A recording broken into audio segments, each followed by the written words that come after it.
Suami dan mertuaku tega membuangku ke jalanan saat hujan badai, tanpa sadar bahwa 1 minggu kemudian, akulah yang akan kembali dan buat mereka semua histeris.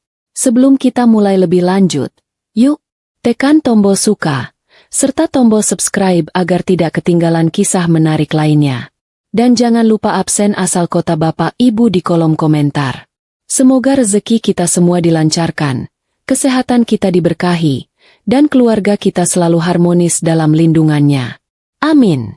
Suara petir yang menggelegar malam itu seolah berlomba dengan teriakan melengking ibu mertuaku. Kalau saja ada lomba berteriak paling nyaring sekecamatan, aku yakin Bu Darmi pasti juara 1 tanpa perlu latihan. Bahkan suara sirene pemadam kebakaran pun kalah telak. Aku masih berdiri mematung di dekat meja makan, memegang lap kotor yang sedari tadi kugunakan untuk membersihkan sisa kuah opor yang tumpah. Bukan tumpah sendiri, tentu saja, tapi sengaja disenggol oleh tangan keriput yang penuh perhiasan itu. Rasanya lucu sekali. Orang yang katanya terhormat malah punya hobi menumpahkan makanan hanya untuk melihat menantunya mengepel lantai. Aku menatap jam dinding tua yang berdetak malas. Jarumnya menunjuk angka 9 malam. Seharusnya ini jam istirahat bagiku setelah seharian menjadi babu gratisan di rumah ini. Tapi sepertinya drama malam ini baru saja dimulai. Bu Darmi sedang mondar-mandir di ruang tengah dengan gaya yang sangat dramatis. Memegangi lehernya yang berlipat ganda itu seolah-olah dia baru saja kehilangan nyawa, padahal cuma kehilangan kalung. Dan bukan sembarang kalung. Itu kalung berlian warisan leluhur yang modelnya sebenarnya sudah ketinggalan zaman. Mirip rantai kapal tapi ada kilaunya sedikit. Mertuaku itu terus saja meracau, menuduh ada tuyul berkepala hitam di rumah ini. Tentu saja, tuyul yang dia maksud adalah aku, Fitri, menantu yang dia anggap benalu dan numpang hidup. Padahal kalau dipikir-pikir, mana ada tuyul yang rajin mencuci piring, menyetrika baju, sampai memijat kaki mertuanya setiap malam. Kalau ada tuyul serajin itu, aku mau pelihara 1 untuk bantu-bantu di rumah orang tuaku yang asli. Ah, mengingat rumah asliku, rasanya ingin tertawa miris melihat keadaan sekarang. Di sana aku biasa tidur di kasur empuk impor dari Italia. Di sini aku tidur di kasur busa tipis yang kalau dipakai tidur, punggung rasanya seperti dipukuli warga sekampung. Bimo, suamiku tercinta yang belakangan ini tingkahnya makin mirip kerbau dicucuk hidungnya. Baru saja pulang. Wajahnya kusut, kemejanya lecek, dan matanya merah karena kurang tidur atau mungkin kebanyakan main ponsel di kantor. Dia baru saja melangkahkan kaki masuk rumah. Belum sempat melepas sepatu, tapi ibunya sudah menyambut dengan tangisan buaya yang luar biasa meyakinkan. Bu Darmi langsung memeluk kaki Bimo, merosot ke lantai dengan gerakan lambat seperti adegan sinetron azab yang sering dia tonton setiap sore. Aktingnya boleh juga. Mungkin kalau tidak jadi mertua jahat, dia bisa sukses jadi figuran film horor. Suamiku yang malang itu langsung panik, mengira ibunya kena serangan jantung atau stroke mendadak. Bimo melempar tas kerjanya ke sofa dan berlutut memegang bahu ibunya. Dengan suara gemetar, dia bertanya ada apa, kenapa ibunya menangis sampai sesenggukan begitu. Bu Darmi, dengan napas yang sengaja dibuat tersengal-sengal, menunjuk ke arahku dengan jari telunjuknya yang memakai cincin batu akik sebesar gundu. Tatapannya tajam, seolah ingin menelanku bulat-bulat. Padahal aku yakin dagingku alot karena kebanyakan makan hati setiap hari menghadapi tingkahnya. Fitnah itu akhirnya meluncur mulus dari mulut Bu Darmi tanpa rem sedikit pun. Dia bilang kalung berlian kesayangannya hilang dari laci kamar. Dan tidak ada orang lain di rumah ini seharian kecuali aku. Katanya, dia melihat aku masuk ke kamarnya tadi siang dengan gelagat mencurigakan. Celingukan seperti maling ayam yang sedang mengincar sasaran. Padahal demi Tuhan, tadi siang aku masuk ke kamarnya karena disuruh mengambil pakaian kotornya yang menumpuk sampai menggunung di pojok kamar. Baunya saja sudah bikin pusing. Apalagi kalau harus berlama-lama di sana untuk mencuri kalung jelek itu. Aku hanya bisa mengelus dada, mencoba menahan emosi yang sudah mendidih sampai ke ubun-ubun. Ingin rasanya aku berteriak di depan muka mereka kalau harga 1 tas tanganku yang tertinggal di rumah orang tuaku saja bisa untuk membeli 10 kalung seperti itu. Tapi aku sudah berjanji pada diriku sendiri untuk bersabar, menjalani peran sebagai istri sederhana dari keluarga biasa demi membuktikan apakah Bimo benar-benar mencintaiku apa adanya. Ternyata eksperimen cinta ini memakan korban perasaan yang lumayan parah. Bimo menatapku dengan pandangan yang sulit diartikan, campuran antara lelah, marah, dan kecewa. Dia berdiri perlahan, meninggalkan ibunya yang masih bersimpuh di lantai sambil memijat keningnya. Langkah kaki Bimo mendekatiku terasa berat, seperti langkah Algojo yang siap memberikan hukuman mati. Dia bertanya dengan suara rendah, menuntut kejujuran dariku. Aku sudah menjelaskan berulang kali bahwa aku tidak mengambilnya. Bahkan menyentuhnya pun tidak. Aku bilang kalau aku tidak butuh perhiasan itu. Aku cuma butuh ketenangan dan dihargai sebagai istri. Tapi sepertinya telinga Bimo sudah tersumbat oleh hasutan ibunya yang setiap hari, dari pagi sampai malam, selalu menjelek-jelekan namaku. Buat Bimo, ibunya adalah wanita suci tanpa celah. Sementara aku hanyalah orang asing yang kebetulan dia nikahi karena kasihan. Bu Darmi tidak puas hanya dengan menuduh lewat mulut. Dia butuh bukti fisik untuk meyakinkan putranya yang plin-plan itu. Dengan gesit, dia bangkit dari lantai, lupa kalau tadi sedang pura-pura lemas, dan berlari menuju kamar kami. Dia keluar lagi sambil membawa tas jinjing butut milikku. Tas yang kubeli di pasar malam seharga Rp25.000. Dia melempar tas itu ke atas meja makan, tepat di depan hidung Bimo, lalu menumpahkan isinya dengan kasar. Berhamburanlah barang-barang pribadiku. Dompet lusuh, bedak padat yang sudah retak, sisir plastik, dan tentu saja, benda keramat itu. Sebuah kalung berlian berkilau jatuh menggelinding dari sela-sela lipatan baju ganti yang ada di dalam tasku. Suasana mendadak hening, hanya suara hujan di luar yang terdengar semakin deras menghantam genting. Aku terbelalak, benar-benar kaget setengah mati. Bagaimana mungkin kalung itu ada di sana? Jelas-jelas tas itu selalu tergantung di balik pintu kamar dan tidak pernah kusentuh seharian ini. Otakku langsung bekerja cepat. Ini pasti kerjaan Bu Darmi saat aku sedang sibuk mencuci baju di belakang tadi sore. Pantas saja dia tadi senyum-senyum sendiri saat menyuruhku menyikat lantai kamar mandi sampai kinclong. Bimo menatap kalung itu, lalu menatapku dengan sorot mata yang berubah menjadi nyalang. Wajahnya memerah padam. Urat-urat di lehernya menonjol keluar. Hilang sudah sisa-sisa kesabaran di wajahnya. Dia mengambil kalung itu, menggenggamnya erat, lalu menatapku dengan jijik seolah aku adalah kotoran yang menempel di sepatunya. Dia tidak bertanya lagi, tidak butuh penjelasan lagi. Baginya, bukti sudah ada di depan mata. Istrinya adalah seorang pencuri, maling di rumah sendiri yang tega mengambil harta ibunya. Kata-kata kasar mulai keluar dari mulut suamiku. Kata-kata yang seharusnya tidak pantas diucapkan oleh seorang imam keluarga. Dia menyebutku tidak tahu diuntung, perempuan miskin yang silau harta, dan segala macam sebutan binatang yang kalau diabsen satu-satu bisa jadi kebun binatang dadakan. Hatiku rasanya seperti diiris sembilu. Perih sekali. Bukan karena tuduhan mencuri itu, tapi karena melihat betapa mudahnya suamiku percaya pada skenario murahan ini. Dia bahkan tidak memberiku kesempatan untuk membela diri, seolah vonis bersalah sudah diketok palu sejak detik pertama kalung itu jatuh dari tas. Aku mencoba meraih tangan Bimo, ingin meyakinkan dia sekali lagi. Aku bersumpah demi nama almarhum kakekku, yang kalau Bimo tahu siapa kakekku, dia pasti sudah pingsan duluan, bahwa aku tidak melakukannya. Tapi Bimo menepis tanganku dengan kasar. Tenaganya cukup kuat sampai membuatku terhuyung menabrak kursi makan. Bu Darmi di belakang sana tersenyum penuh kemenangan. Senyum licik yang ingin sekali kurusak dengan melempar panci opor ke wajahnya.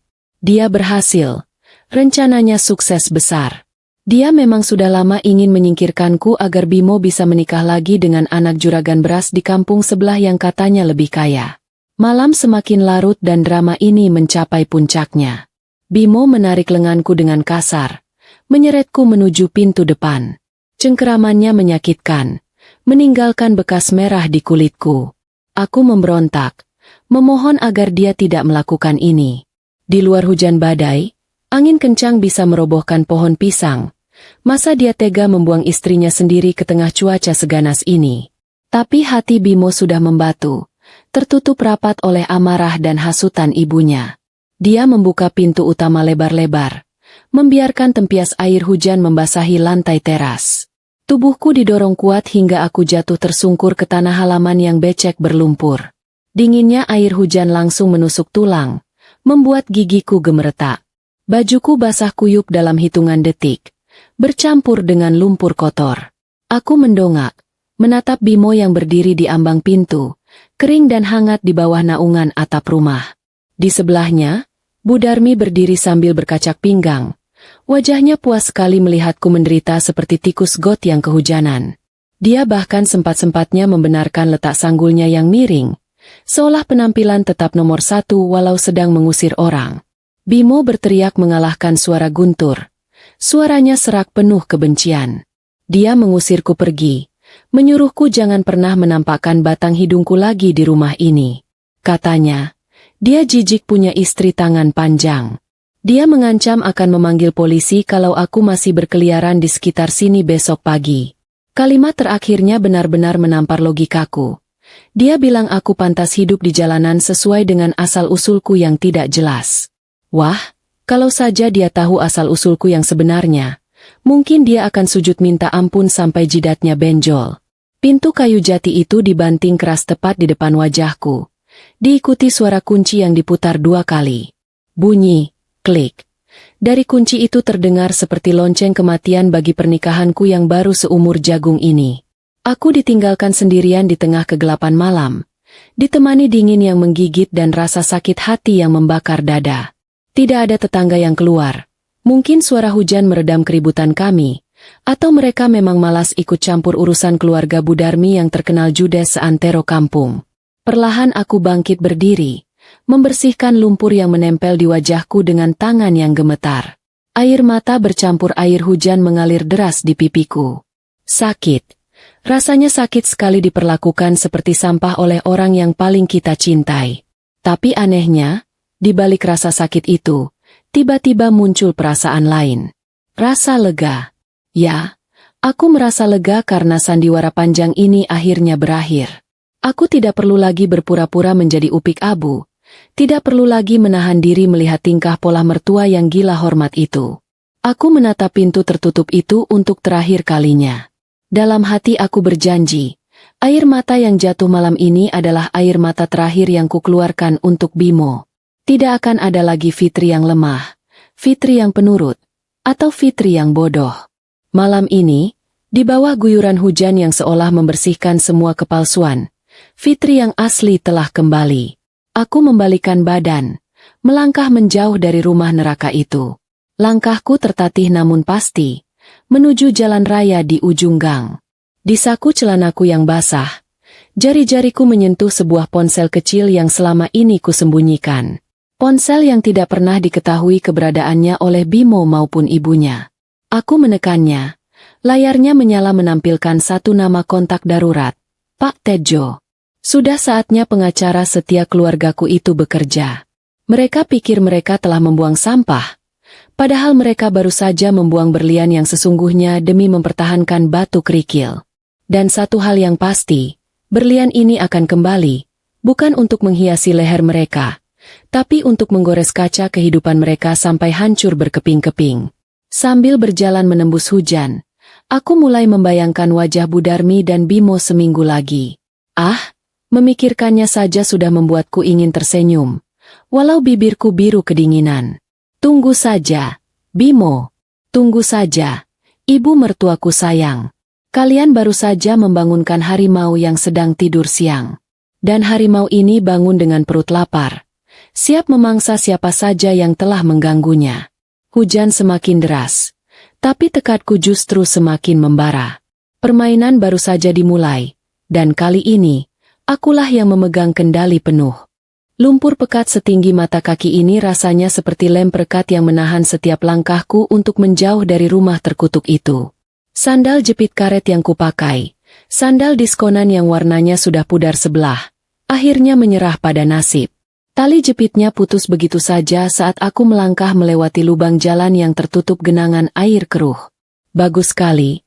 Alam semesta sepertinya sedang ingin bercanda atau mungkin sedang menguji seberapa kuat mental seorang wanita yang baru saja diusir suaminya.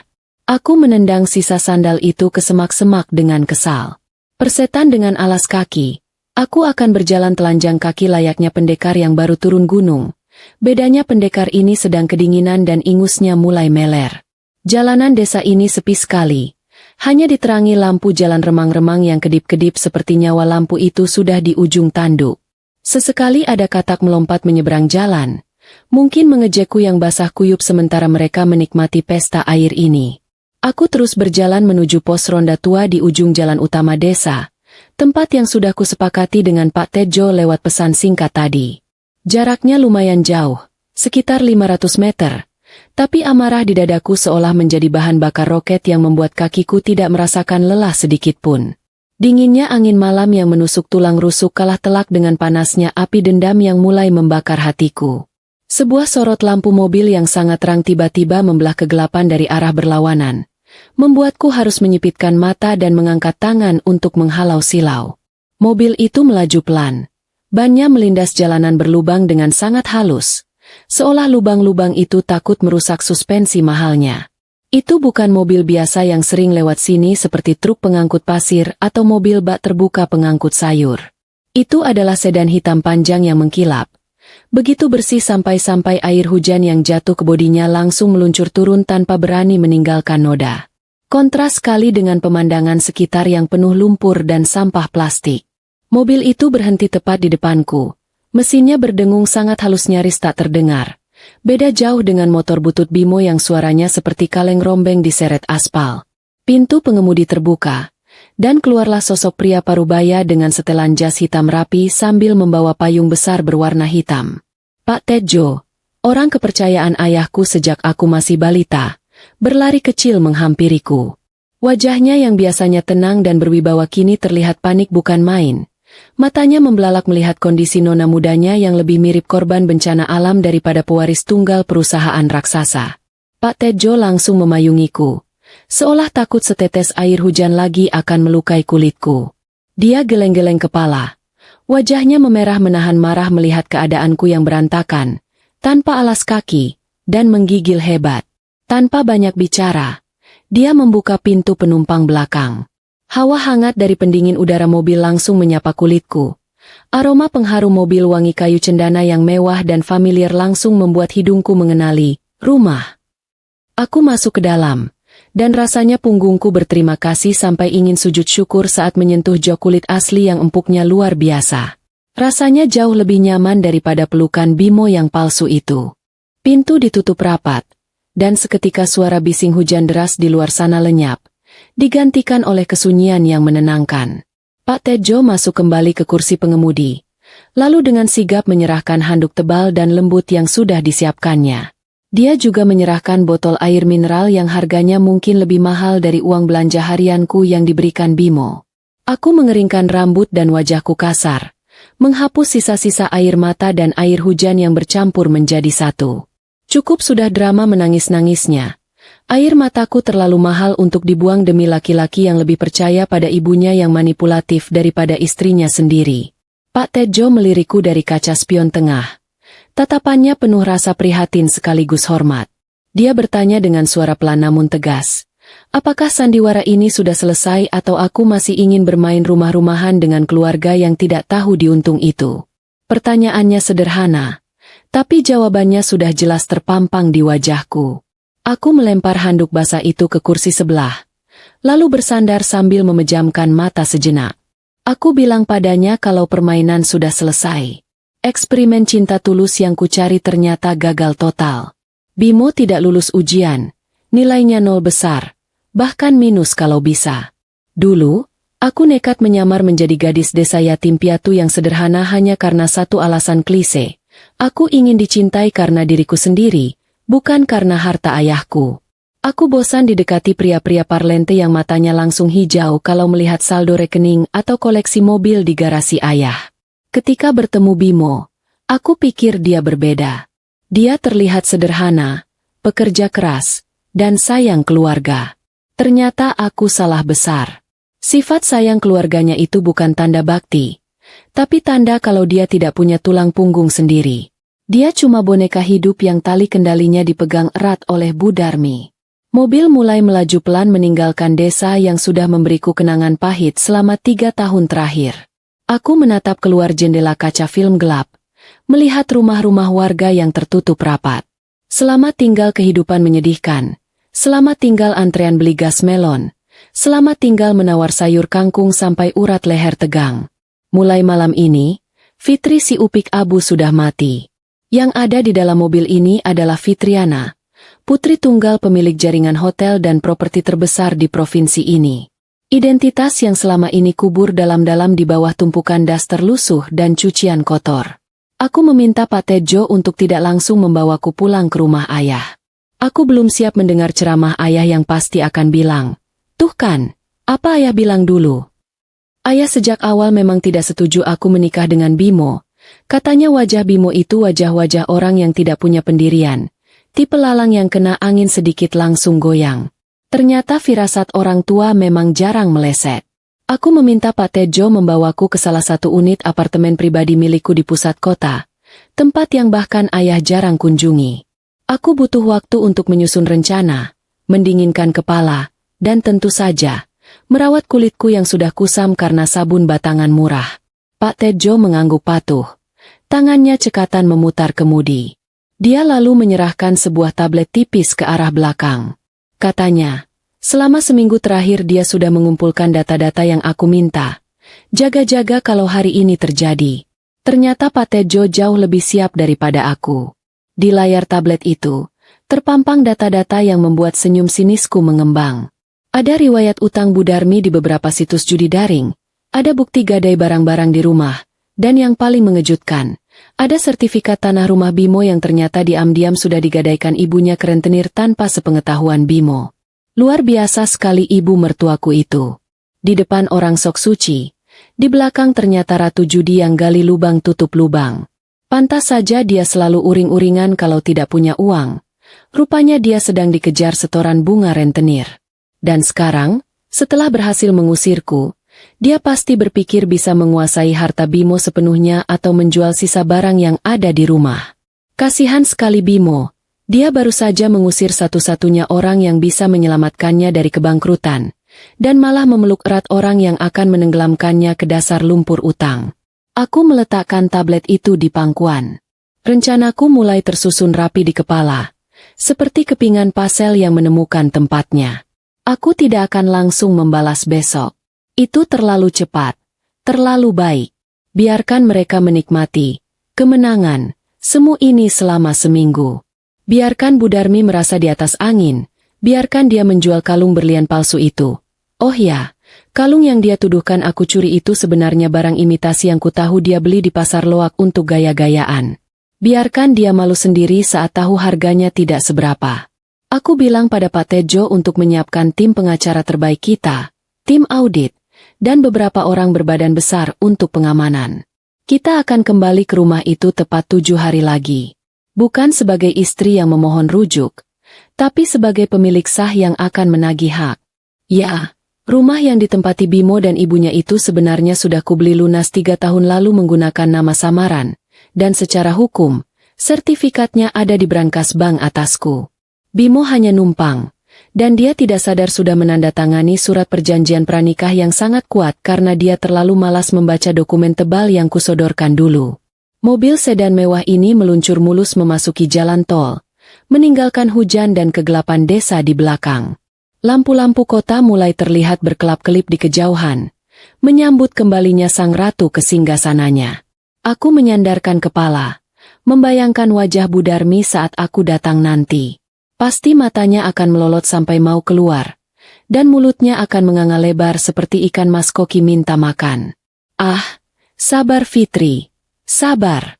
Nikmati dulu kasur empuk dan lulur mandi air hangat malam ini.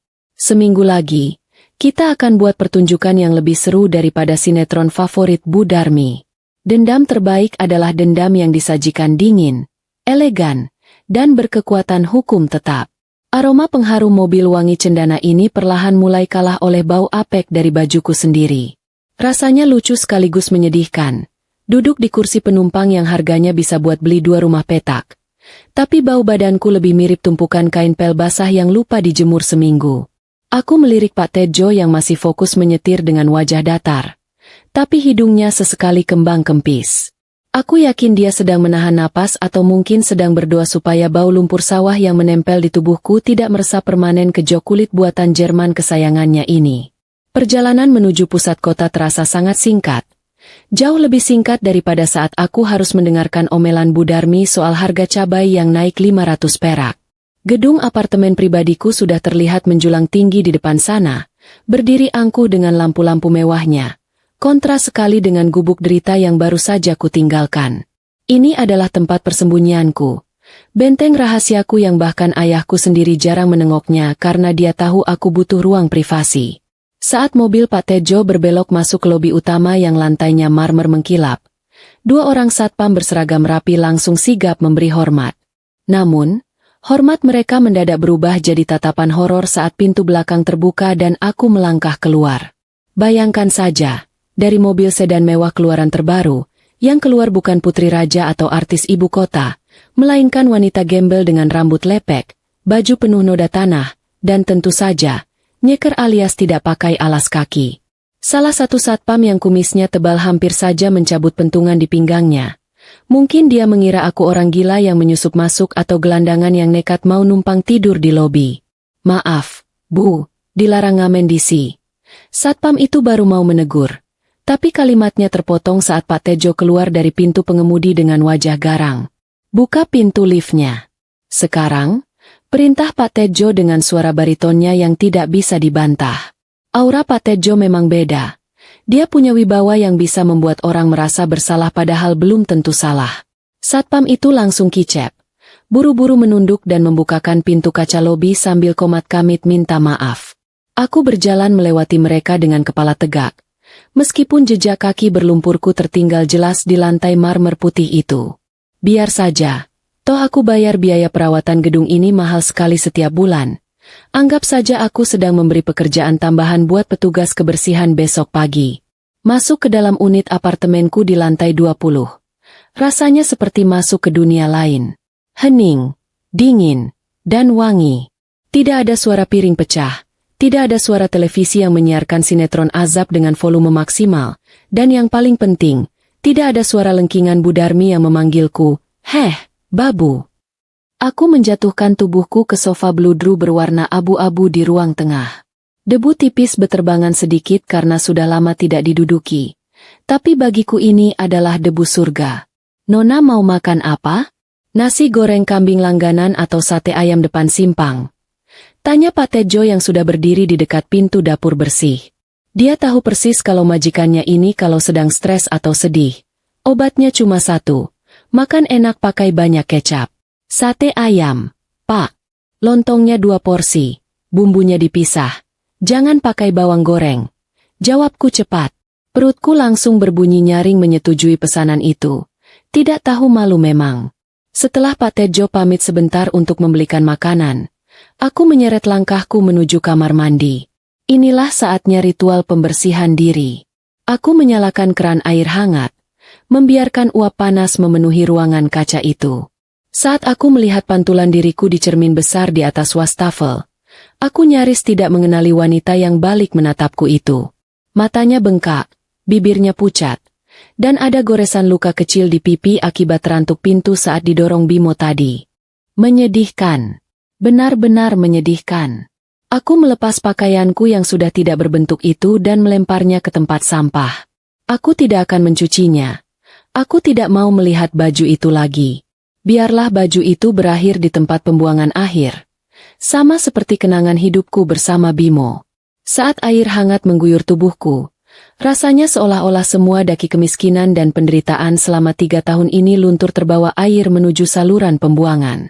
Aku menggosok kulitku dengan sabun cair mahal yang wanginya seperti bunga melati di pagi hari, bukan sabun batangan murah yang baunya seperti detergen pakaian yang biasa dipakai Bu Darmi. Selesai mandi dan memakai jubah tidur sutra yang lembut, aku merasa menjadi manusia kembali. Aku duduk di depan meja rias, membuka laci kecil yang terkunci rapat. Di sana, tersimpan sebuah map merah yang menjadi senjata rahasiaku. Aku mengambilnya. Mengelus sampulnya pelan. Inilah bukti kebodohan suamiku yang paling fatal. 3 tahun lalu, saat kami baru menikah, Bimo merengek ingin punya rumah sendiri agar tidak menumpang di rumah kontrakan sempit. Waktu itu, aku yang sedang menyamar jadi gadis sederhana, diam-diam mentransfer uang tabunganku ke rekening Bimo lewat perantara anonim, seolah-olah Bimo dapat bonus besar dari kantornya. Dia senang bukan main, merasa jadi orang kaya baru. Kami membeli rumah joglo itu. Rumah yang dari luar tampak biasa tapi tanahnya luas sekali. Masalahnya, Bimo itu punya penyakit malas membaca yang akut. Kalau ada kertas yang tulisannya banyak dan hurufnya kecil-kecil, matanya langsung berair. Saat proses pembelian rumah di notaris, aku menyodorkan tumpukan dokumen yang harus dia tanda tangani. Di antara tumpukan itu, terselip surat kuasa jual dan surat pernyataan pengalihan hak milik yang dia tanda tangani tanpa dibaca sedikit pun. Dia pikir itu cuma urusan administrasi pajak atau asuransi rumah. Dasar laki-laki bodoh. Dia tidak tahu bahwa secara hukum, rumah yang dia banggakan itu, rumah tempat dia baru saja mengusirku, sebenarnya sudah beralih nama menjadi milikku sepenuhnya sejak seminggu yang lalu. Aku sudah memproses balik namanya lewat Pak Tejo begitu aku mencium gelagat Bu Darmi yang makin hari makin tamak. Jadi, secara teknis, malam ini Bimo dan ibunya sedang menumpang tidur di rumahku secara ilegal. Suara bel pintu membuyarkan lamunanku. Pak Tejo sudah kembali membawa bungkusan sate yang wanginya semerbak memenuhi ruangan. Kami makan di meja makan kaca bundar, tanpa bicara formalitas majikan dan bawahan. Pak Tejo sudah seperti paman bagiku. "Pak, Ibu Darmi itu utangnya di mana saja?" tanyaku sambil mengunyah sate ayam yang empuk. Pak Tejo meletakkan sendoknya, lalu mengeluarkan buku catatan kecil dari saku jasnya. "Banyak, Non. Yang paling besar di situs judi daring, Merpati Terbang. Dia kalah terus tapi nekat pasang taruhan ganda. Sisanya utang ke rentenir pasar, utang arisan ibu-ibu PKK yang uangnya dia pakai duluan, sampai utang ke tukang sayur keliling." Aku tertawa kecil, tawa yang terdengar hambar. Pantas saja dia gila harta. Dia butuh tumbal untuk menutup lubang yang dia gali sendiri. Dan aku adalah tumbal yang paling mudah disalahkan. "Bimo tahu soal ini?" tanya Pak Tejo. Aku menggeleng. Mana mungkin dia tahu. Bimo itu kalau pulang kerja langsung masuk kamar, main game di ponsel, atau tidur. Dia tidak pernah mau tahu urusan dapur, apalagi urusan ibunya. Dia pikir ibunya itu malaikat tanpa sayap yang cuma butuh uang buat sedekah. Pak Tejo menghela napas panjang. "Jadi, rencana Nona tetap jalan? 1 minggu?" "Iya, Pak. 1 minggu. Jawabku tegas. Biarkan mereka merasa menang dulu. Biarkan Bu Darmi menjual barang-barang di rumah itu. Semakin banyak dia menjual barang yang bukan haknya, semakin dalam penjara yang dia bangun untuk dirinya sendiri. Aku mau lihat seberapa hancur wajahnya saat tahu kalau dia tidak punya apa-apa lagi di dunia ini." "Lalu Bimo?" Aku terdiam sejenak, menatap tusuk sate yang sudah bersih. Rasa sate ini enak, tapi entah kenapa ada rasa pahit di lidahku saat nama itu disebut. Bimo, dia harus belajar kalau menjadi laki-laki itu bukan cuma soal punya kumis dan suara berat. Dia harus belajar tanggung jawab. Dan pelajaran paling mahal adalah kehilangan. Malam itu, aku tidur di kasur empuku yang seharga mobil itu. Anehnya, meskipun nyaman, mataku sulit terpejam. Bayangan Bimo yang menyeretku keluar masih berputar-putar di kepala seperti kaset rusak. Tapi aku tidak menangis lagi. Air mata sudah habis. Yang tersisa sekarang hanya perhitungan dingin. Aku meraih ponsel pintarku, membuka aplikasi kamera pengawas atau CCTV yang terpasang tersembunyi di ruang tengah rumah Bimo. Dulu aku memasangnya diam-diam bukan untuk memata-matai, tapi karena khawatir kalau ada maling masuk saat kami pergi kerja. Ternyata, malingnya ada di dalam rumah. Di layar ponsel, aku melihat Bu Darmi sedang duduk santai di sofa sambil menghitung uang, mungkin uang sisa belanja atau uang simpanan Bimo yang dia ambil. Wajahnya berseri-seri. Senyumnya lebar sekali sampai gigi emasnya terlihat. Bimo duduk di sebelahnya. Tampak murung tapi diam saja saat ibunya ngoceh panjang lebar. "Tenang saja, Bim." Suara Bu Darmi terdengar samar dari pengeras suara ponselku. Tanpa perempuan pembawa sial itu, Rezeki kita bakal lancar. Besok ibu mau jual kalung yang diambil dari tas si maling itu. Lumayan buat modal usaha. Aku tersenyum miring dalam kegelapan kamar. Jual saja, Bu. Silakan jual kalung imitasi seharga 50.000 perak itu ke toko mas. Aku ingin sekali melihat reaksi pemilik toko mas saat menertawakanmu. Selamat tidur, mantan keluargaku. Nikmatilah tidur nyenyak kalian malam ini, karena minggu depan, kalian tidak akan bisa tidur tenang lagi seumur hidup. Mimpi buruk kalian baru saja memesan tiket perjalanan, dan pengemudinya adalah aku. Sinar matahari pagi yang menerobos masuk lewat celah gorden tebal kamarku terasa jauh lebih ramah daripada teriakan Bu Darmi yang biasanya menjadi jam weker alamiku. Biasanya, jam segini aku sudah sibuk bertarung dengan cucian kotor yang menumpuk setinggi gunung Merapi, atau sedang memotong bawang sambil menahan perih di mata. Tapi pagi ini, aku bangun dengan senyum merekah, merenggangkan otot di atas kasur yang empuknya seperti memeluk awan. Tidak ada kewajiban. Tidak ada omelan, dan yang paling penting, tidak ada bau minyak angin yang selalu menempel di daster mertuaku. Aku menyesap kopi hangat buatan Pak Tejo sambil duduk santai di balkon, memangku tablet pintar yang menyiarkan siaran langsung, sinetron kehidupan keluarga Bimo. Ya, kamera pengawas di rumah itu masih menyala dengan sempurna, merekam setiap kebodohan yang terjadi di sana. Layar tablet itu menampilkan ruang tengah rumah Bimo yang sekarang lebih mirip kapal pecah. Piring kotor berserakan di meja tamu, kulit kacang di lantai, dan Bimo yang tidur meringkuk di sofa dengan mulut terbuka. Pemandangan yang sangat estetik untuk merusak selera makan pagi. Bu Darmi terlihat sudah rapi jali, memakai kebaya merah menyala dengan bedak yang tebalnya bisa menahan peluru. Dia berjalan mondar-mandir dengan gelisah, memegang kalung imitasi yang dia ambil dari tasku semalam. Rupanya, ibu mertuaku yang cerdas ini berniat menjual kalung itu ke toko emas di pasar. Aku tertawa kecil, membayangkan betapa malunya dia nanti saat pemilik toko memberitahu kalau kalung itu hanya terbuat dari kaca dan plastik, bukan berlian asli. Mungkin dia akan menuduh pemilik tokonya yang buta atau timbangannya yang rusak. Benar saja, 2 jam kemudian, Bu Darmi pulang dengan wajah ditekuk 17 lipatan. Dia membanting pintu, membuat Bimo yang sedang mimpi indah langsung melonjak kaget sampai nyaris jatuh dari sofa. Bu Darmi menggerutu panjang pendek, memaki-maki toko emas yang katanya tidak tahu barang bagus. Tapi tentu saja, dia tidak berani bilang ke Bimo kalau kalung itu palsu. Kalau dia bilang palsu, berarti tuduhannya padaku semalam tidak berdasar, dan dia gengsi setengah mati untuk mengakui kesalahan. Jadi, dia mengarang cerita baru. Bimo! Teriaknya sambil melempar tas ke kursi. Toko emasnya tutup. Katanya pemiliknya lagi naik haji. Padahal ibu butuh uang buat belanja. Bimo yang nyawanya belum terkumpul sempurna cuma mengangguk-angguk bodoh. Ya sudah, Bu. Pakai uang belanja harian saja dulu. Uang belanja dari mana? Sentak Bu Darmi. Uangnya sudah habis buat bayar buat sumbangan anak yatim kemarin. Kamu ini gimana sih? Istri kamu yang maling itu kan pergi bawa sisa uang dapur. Luar biasa. Sudah diusir, difitnah mencuri, sekarang dituduh bawa kabur uang dapur pula. Padahal uang dapur yang dia kasih cuma cukup buat beli kangkung 2 ikat sama tempe sepapan. Bu Darmi kemudian melirik televisi layar datar 40 inci yang menempel di dinding. Itu televisi kesayangan Bimo buat nonton bola. Mata Bu Darmi berbinar licik, seolah baru saja menemukan harta karun.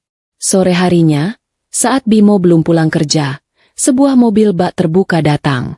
2 orang tukang angkut masuk dan membawa keluar televisi itu. Bu Darmi mengawasi sambil kipas-kipas uang hasil penjualan kilat itu. Hatiku miris melihatnya, bukan karena sayang televisinya, tapi karena kasihan melihat betapa rakusnya wanita tua itu. Uang hasil jual televisi itu tidak dipakai buat beli beras, melainkan langsung dia depositkan ke akun judi daring lewat minimarket terdekat. Dia pikir hari ini adalah hari keberuntungannya. Bimo pulang malam harinya dengan wajah lelah, berharap bisa nonton berita sambil minum kopi. Tapi yang dia temukan hanyalah tembok kosong dengan braket besi yang menggantung sepi. Bu, TV-nya kemana? Tanya Bimo bingung. Rusak, Bim. jawab Bu Darmi enteng dari dapur, sambil pura-pura sibuk mengaduk panci kosong. Tadi tiba-tiba meledak sedikit, keluar asap. Ibu takut kebakaran. Jadi ibu panggil tukang loak buat bawa. Daripada nyusahin. Bimo menggaruk kepalanya yang tidak gatal. Kok bisa meledak? Perasaan tadi pagi masih bagus. Ya namanya barang elektronik. Bim. Umurnya nggak ada yang tahu. Sama kayak umur manusia. Jawab ibunya asal-asalan. Bimo, seperti biasa, percaya saja. Dia tidak tahu kalau umur. Barang-barang di rumahnya mendadak jadi pendek sejak ibunya ketagihan main kartu di dunia maya. Hari-hari berikutnya berlalu dengan pola yang sama. Blender menghilang. Katanya konslet. Kipas angin lenyap. Katanya baling-balingnya patah. Bahkan setrika baju pun raib entah kemana. Rumah itu perlahan-lahan mulai kosong melompong. Bu Darmi menjual apa saja yang bisa dijadikan uang tunai dengan cepat. Dia seperti rayap yang memakan tiang rumah dari dalam. Pelan tapi pasti membuat semuanya keropos. Sementara Bimo hidup dalam kebingungan dan kelaparan. Tanpa aku, tidak ada yang memasak. Mereka makan mie instan setiap hari sampai wajah Bimo terlihat pucat dan kurang gizi. Sementara itu, di apartemenku, aku sibuk mempersiapkan diri. Bukan mempersiapkan mental, tapi mempersiapkan penampilan. Aku pergi ke salon langgananku, melakukan perawatan dari ujung rambut sampai ujung kaki. Rambutku yang kusam karena asap dapur kini berkilau hitam legam. Kulitku yang kering kembali bercahaya. Aku juga membeli beberapa setel pakaian baru. Pakaian yang mencerminkan siapa aku sebenarnya. Tidak ada lagi daster longgar atau kaos oblong pasar malam. Pak Tejo sesekali datang membawa laporan terbaru. Katanya, tetangga di sekitar rumah Bimo mulai curiga karena sering melihat tukang loak keluar masuk rumah. Ada gosip beredar kalau Bimo bangkrut karena istrinya kabur bawa lari harta. Lucu sekali. Padahal yang bikin bangkrut itu duduk manis di teras sambil main ponsel. Nona, ini daftar barang yang sudah dijual Bu Darmi minggu ini. Kata Pak Tejo sambil menyerahkan secari kertas. Televisi, kulkas 2 pintu, mesin cuci, sampai sepeda motor lama Nona yang ada di gudang. Aku membaca daftar itu sambil geleng-geleng kepala. Hebat, seminggu lagi mungkin dia bakal jual genting rumah. Dan ada satu lagi, Non. Pak Tejo menambahkan dengan nada serius. Kemarin sore, saya dapat info dari kenalan di bank keliling. Bu Darmi mencoba menggadaikan surat tanah rumah itu lagi untuk pinjaman yang lebih besar. Tapi ditolak karena sertifikat fisiknya tidak ada di tangan beliau. Aku tersenyum puas. Tentu saja tidak ada. Sertifikat aslinya aman di brankas bank atasku. Yang dipegang Bu Darmi di lemari kamarnya itu cuma fotokopi warna yang dulu pernah kuselipkan agar dia diam. Malam terakhir sebelum hari pembalasan, aku melihat Bimo duduk sendirian di teras gelap gulita. Lampu teras mati karena bohlamnya putus dan tidak ada yang mengganti. Atau mungkin dijual juga oleh ibunya. Bimo tampak menyedihkan, kurus, dan bajunya kusut karena dia tidak bisa menyetrika sendiri. Dia menatap ke arah jalan, mungkin berharap aku tiba-tiba muncul membawa rantang makanan dan memijat kakinya.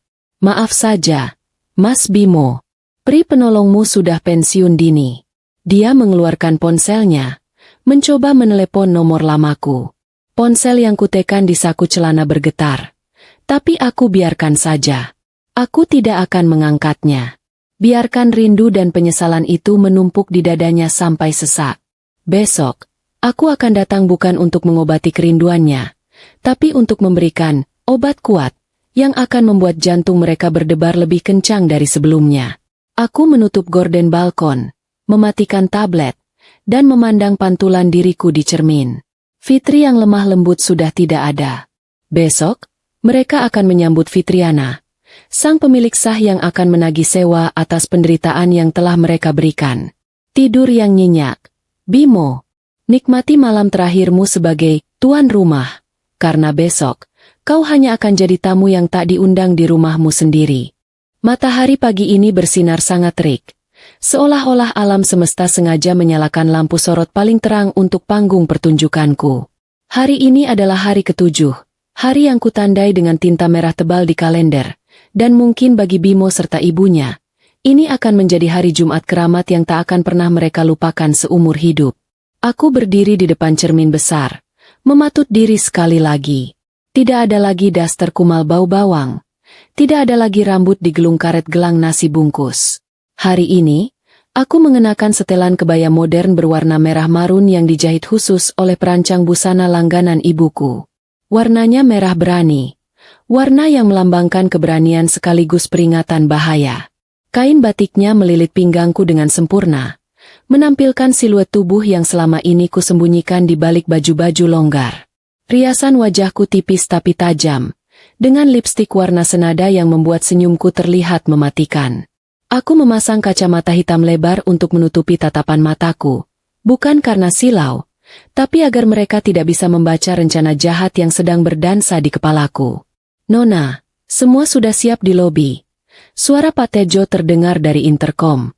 Suaranya terdengar bersemangat, seperti anak kecil yang mau diajak jalan-jalan ke taman hiburan. Bedanya taman hiburan kami hari ini berisi 2 badut yang menyedihkan. Aku turun ke lobi apartemen dengan langkah mantap. Sepatu hak tinggiku berbunyi tak-tak di lantai marmer. Irama yang terdengar seperti hitungan mundur bom waktu. Di depan lobi, 3 buah mobil hitam mengkilap sudah berbaris rapi. Mobil pertama untuk tim keamanan. Mobil kedua, limosin sedan panjang, untukku dan Pak Tejo. Dan mobil ketiga adalah mobil box tertutup yang membawa hadiah-hadiah istimewa yang sudah kami siapkan. Ini bukan sekadar kunjungan. Ini adalah invasi. Perjalanan menuju desa tempat tinggal Bimo memakan waktu 1 jam. Tapi rasanya seperti 1 menit karena adrenalin memacu jantungku bekerja lebih cepat.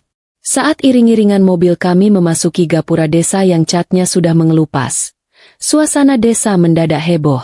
Ibu-ibu yang sedang belanja sayur di pinggir jalan langsung berhenti menawar kangkung. Bapak-bapak di pos ronda menjatuhkan rokok kretek mereka karena kaget. Mereka menatap kami dengan mulut menganga. Mungkin mengira ada pejabat negara yang mau blusukan atau artis ibu kota yang salah peta. Mobil kami melaju pelan melewati jalanan berbatu yang seminggu lalu kulewati dengan kaki telanjang dan berdarah. Bedanya, sekarang aku duduk nyaman di dalam kabin berpendingin udara, melihat pemandangan menyedihkan itu dari balik kaca film gelap. Roda mobil melindas genangan air sisa hujan semalam tanpa ampun, memercikan air keruh ke semak-semak, seolah membalaskan dendamku pada jalanan yang dulu menyiksaku. Dan sampailah kami di depan rumah joglo itu.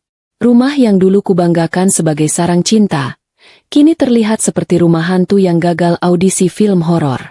Rumput liar di halaman sudah setinggi lutut karena tidak ada yang memotong. Sampah plastik bekas bungkus mie instan berserakan di teras, menjadi bukti nyata menu diet mereka seminggu ini. Lampu teras masih menyala meski hari sudah siang bolong, tanda kalau penghuninya terlalu malas atau terlalu bodoh untuk mematikan saklar. Pak Tejo memberi kode, dan sopir kami menekan klakson. Bukan klakson sopan yang bunyinya tintin, tapi klakson panjang yang suaranya berat dan menggelegar. Cukup untuk membangunkan orang mati atau setidaknya membuat tetangga kepo langsung berhamburan keluar rumah. Benar saja, dalam hitungan detik, tirai jendela rumah tetangga mulai tersibak. Kepala-kepala penuh rasa ingin tahu bermunculan dari balik pagar. Mereka berbisik-bisik, menunjuk-nunjuk mobil mewah yang parkir memenuhi halaman sempit rumah Bimo. Ini sempurna. Aku memang butuh penonton. Semakin banyak saksi mata, semakin sulit bagi Bu Darmi untuk memutarbalikkan fakta nanti. Pintu depan rumah terbuka dengan kasar. Keluarlah Bimo dengan penampilan yang, astaga, sangat memprihatinkan. Dia hanya memakai kaos kutang putih yang sudah melar di bagian leher dan celana kolor motif batik yang warnanya sudah pudar. Rambutnya acak-acakan seperti sarang burung pipit, dan wajahnya berminyak. Dia menyipitkan mata, silau oleh matahari dan kilauan bodi mobil kami. Di belakangnya, Bu Darmi menyusul dengan tergopoh-gopoh. Dia masih memakai daster, tapi lehernya polos tanpa kalung. Tentu saja, kan sudah dijual atau digadaikan. Wajah Bu Darmi terlihat bingung bercampur harap. Mungkin dalam otak kecilnya yang penuh perhitungan itu, dia mengira kami adalah tamu kaya raya yang salah alamat, atau mungkin petugas undian bank yang mau mengabarkan kalau dia menang hadiah utama. Dia buru-buru merapikan rambutnya yang kusut dan memaksakan senyum lebar yang terlihat mengerikan, memperlihatkan gigi emasnya yang berkilau terkena sinar matahari. "Siapa ya? Cari siapa?" teriak Bu Darmi dengan suara yang dibuat-buat ramah, padahal matanya jelalatan menaksir harga mobil kami. Pintu mobil pengawal terbuka lebih dulu. 2 orang pria berbadan tegap dengan setelan jas safari turun dan membukakan pintu mobilku. Kaki kananku turun lebih dulu, memamerkan sepatu hak tinggi merah yang kontras dengan lantai semen mereka yang retak. Lalu, perlahan aku keluar sepenuhnya, berdiri tegak menantang matahari. Hening. Suasana mendadak senyap. Angin seolah berhenti bertiup. Bimo dan Bu Darmi mematung di teras. Mulut mereka terbuka sedikit, tapi tidak ada suara yang keluar. Mereka menatapku dari ujung rambut sampai ujung kaki. Otak mereka berusaha keras mencerna apa yang sedang mereka lihat. Di depan mereka berdiri seorang wanita yang wajahnya sangat familiar, tapi auranya sangat asing. Mereka mengenali hidungku, mataku, tapi mereka tidak mengenali kemewahan yang membalut tubuhku. Aku berjalan mendekat, diikuti Pak Tejo yang membawa koper dokumen di belakangku. Aku berhenti tepat di depan tangga teras, membuka kacamata hitamku dengan gerakan lambat seperti di film aksi, lalu menatap manik mata Bimo yang keruh. "Halo, Mas Bimo." "Halo, Ibu." Sapaku dengan nada riang yang dibuat-buat. "Apa kabar?" "Wah, rumah ini jadi lebih alami. Ya seminggu aku tinggal. Konsepnya hutan belantara atau tempat pembuangan sampah." Rahang Bimo jatuh. Matanya membelalak sampai hampir keluar dari rongganya. Fitri?" Suaranya tercekat, terdengar seperti cicitan tikus yang kejepit pintu. "Ini kamu? Kamu kenapa kok bisa?" Bu Darmi lebih syok lagi. Dia mundur selangkah. Kakinya gemetar sampai menyenggol pot bunga plastik yang sudah berdebu. Wajahnya pucat pasi, seolah baru saja melihat hantu leluhur bangkit dari kubur menagih janji. "Maling? Kamu maling dari mana baju-baju mahal ini? Kamu jadi simpanan om-om ya?" Tuduhan itu keluar begitu saja dari mulut kotornya. Luar biasa. Konsistensi fitnahnya patut diacungi jempol. Bahkan di saat terdesak dan bingung, insting pertamanya tetaplah menghina. Aku tertawa. Tawa yang renyah dan dingin. "Duh, Ibu. Pikirannya kotor sekali. Pantas rezekinya seret. Tenang saja, Bu. Aku kesini bukan mau minta sumbangan, apalagi minta maaf." Aku memberi isyarat tangan pada para pengawal. Mereka segera membuka pintu belakang mobil box.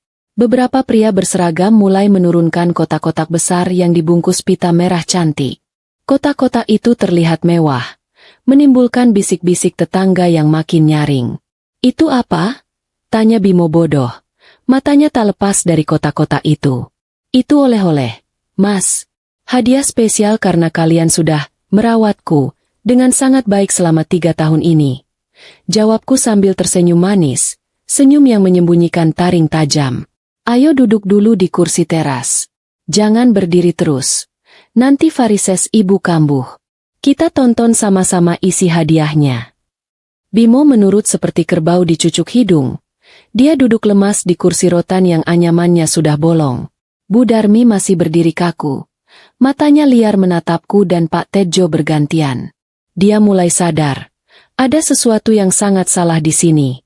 Insting penipunya mulai membunyikan alarm bahaya. Tapi dia sudah terlambat untuk lari. "Pak Tejo, silakan dibuka acara utamanya." Perintahku. Pak Tejo maju, meletakkan koper dokumen di atas meja teras yang penuh debu, lalu menatap Bu Darmi dengan tatapan tajam seorang jaksa penuntut. "Selamat pagi, Bapak Bimo, Ibu Darmi." Suara Pak Tejo berat dan berwibawa. "Perkenalkan, nama saya Tejo Kusumo, kuasa hukum pribadi dari Nona Fitriana. Kami datang untuk meluruskan beberapa hal dan mengambil kembali apa yang menjadi hak klien kami." Kata kuasa hukum dan Fitriana menggema di telinga mereka. Bimo menatapku dengan tatapan kosong. Dia baru sadar. Nama lengkapku di buku nikah memang Fitriana, tapi dia tidak pernah peduli siapa nama belakangku atau siapa keluargaku. Baginya, Aku hanya Fitri si gadis yatim piatu yang malang. Suasana di teras rumah mendadak hening dan mencekam. Persis seperti suasana saat guru matematika membagikan hasil ulangan harian yang nilainya merah semua. Tetangga-tetangga yang mengintip dari balik pagar pun ikut menahan napas. Leher mereka memanjang seperti jerapah karena ingin tahu drama apa yang sedang tayang di rumah Bu Darmi hari ini. Aku duduk dengan anggun di kursi plastik yang satunya lagi, menyilangkan kaki dan menatap kotak besar berpita merah yang kini tergeletak manis di pangkuan Bu Darmi. Kotak itu cantik sekali, dibungkus kertas kado motif bunga mawar emas yang harganya lumayan mahal.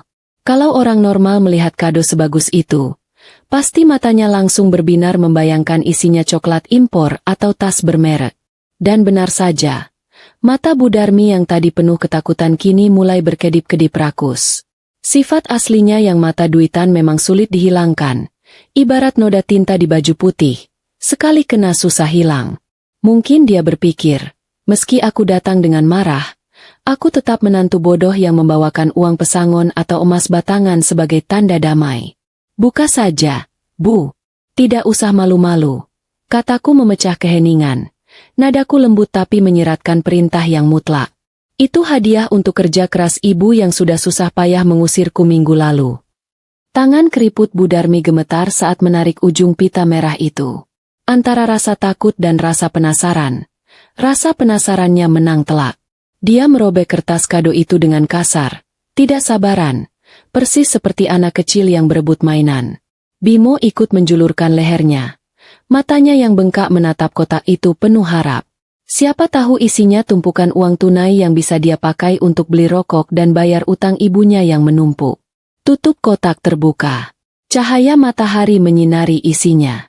Namun, bukannya kilauan emas atau gepokan uang merah yang menyapa mata mereka, melainkan tumpukan dokumen tebal dengan sampul plastik bening. Di bagian paling atas, ada sebuah buku tipis berwarna hijau dengan lambang burung Garuda emas di sampulnya. Semua orang dewasa di negara ini pasti tahu buku apa itu. Itu adalah benda keramat yang nilainya lebih tinggi daripada nyawa bagi sebagian orang. Sertifikat tanah. Bu Darmi mematung. Tangannya menyentuh buku hijau itu seolah benda itu panas membara. Dia membukanya perlahan. Matanya menyipit membaca tulisan yang tertera di halaman depan. Seketika itu juga, wajahnya yang tadi merah karena panas matahari langsung berubah pucat pasi. Lebih putih daripada tembok rumah sakit. Mulutnya membuka menutup seperti ikan mas koki kehabisan oksigen. Tapi tidak ada suara yang keluar. Bimo. Desis Bu Darmi akhirnya. Suaranya bergetar hebat. Kenapa nama di sini? Bimo yang bingung langsung merebut sertifikat itu dari tangan ibunya. Dia membacanya dengan mulut komat kamit mengeja huruf demi huruf. Sertifikat hak milik. Pemegang hak. Fitriana binti Sutomo. Mata Bimo melolot menatapku, lalu menatap kertas itu lagi, lalu menatapku lagi. Dia seperti orang linglung yang baru sadar kalau bumi itu bulat. Dek, maksudnya apa ini? Kenapa nama pemilik rumah ini namamu? Bukannya ini atas namaku? Kan aku yang beli tunai 3 tahun lalu. Aku tertawa renyah, tawa yang membuat Bimo merinding. Aduh. Mas Bimo suamiku yang polosnya kelewatan. Kamu lupa ya? Uang tunai yang kamu pakai buat bayar rumah ini asalnya dari mana? Bimo menggaruk kepalanya yang gatal. Ya dari bonus kantor kan? Kamu bilang waktu itu ada transferan masuk rekeningku. Katanya rezeki anak saleh. Mas, aku menggeleng prihatin. Kamu kerja jadi staf administrasi gudang. Gajimu saja pas-pasan buat bayar cicilan motor. Perusahaan mana yang mau kasih bonus ratusan juta buat karyawan yang kerjanya cuma main game di jam kantor? Itu uangku, Mas. Uang tabunganku yang kutransfer ke rekeningmu supaya harga dirimu sebagai kepala keluarga tidak jatuh di depan ibumu. Bimo terdiam 1000 bahasa. Fakta itu menamparnya telak. Selama ini dia merasa hebat bisa beli rumah. Padahal itu semua uang istrinya yang dia sia-siakan. Tapi.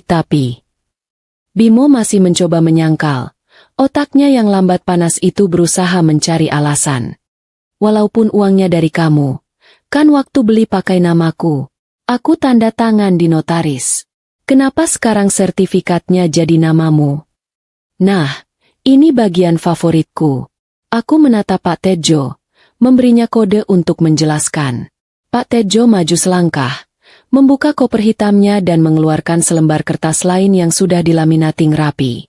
Silakan dilihat, Pak Bimo, kata Pak Tejo sambil menyodorkan kertas itu tepat di depan hidung Bimo.